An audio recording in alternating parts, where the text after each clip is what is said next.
राजा चंद्रभान ने एक दिन अपने मंत्री सूरसेन से पूछा कि पाप की जड़ क्या होती है। सूरसेन ने इसका कोई संतोषजनक उत्तर नहीं दे पाए। राजा ने कहा, इस प्रश्न का सही उत्तर ढूंढने के लिए मैं तुम्हें 1 माह का समय देता हूँ।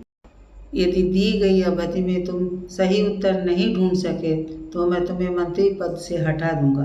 राजा की बात सुनकर सूरसेन परेशान हो गया। वह गांव-गांव भटकने लगा। एक दिन भटकते भटकते वह जंगल जा पहुंचा। वहां उसकी नज़र एक साधु पर पड़ी। उसने राजा का प्रश्न उसके सामने दोहरा दिया। साधु ने कहा, मैं डाकू हूँ जो राजा के सिपाही के डर से यहाँ छुपा बैठा हूँ। वैसे मैं तुम्हारे प्रश्न का उत्तर दे सकता हूँ, लेकिन इसके लिए तुम्हें मेरा एक काम करना होगा। सूरसेन ने सोचा, काम चाहे जो भी हो, कम से कम उत्तर तो मिल जाएगा। उसने डाकू के बात के लिए हामी भर दी। इस पर डाकू ने कहा, तो ठीक है, आज रात तुम्हें नगर सेठ की हत्या करनी होगी और साथ ही उसकी सारी संपत्ति चुराकर मेरे पास लानी होगी।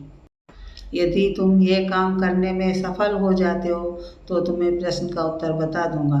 सूरसेन लालच में आ गया। उसे अपना पद जो बचाना था। सूरसेन इसके लिए तैयार हो गया और जाने लगा। उसे जाता देख डाकू ने कहा, एक बार फिर सोच लो, हत्या व चोरी करना पाप है। सूरसेन ने कहा, मैं किसी भी हाल में अपना पद बचाना चाहता हूँ और इसके लिए मैं कोई भी पाप करने के लिए तैयार हूँ। यह सुनकर डाकू ने कहा, यही तुम्हारे सवाल का जवाब है। पाप की जड़ होती है लोभ। पद के लोभ में आकर ही तुम हत्या और चोरी जैसा पाप करने के लिए तैयार हो गए। इसी के वशीभूत होकर व्यक्ति पाप कर्म करता है। सूरसेन ने डाकू का धन्यवाद किया और महल की ओर चल दिया।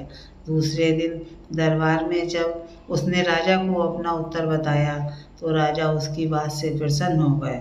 उसने मंत्री को ढेर सारे स्वर्णाभूषण देकर सम्मानित किया।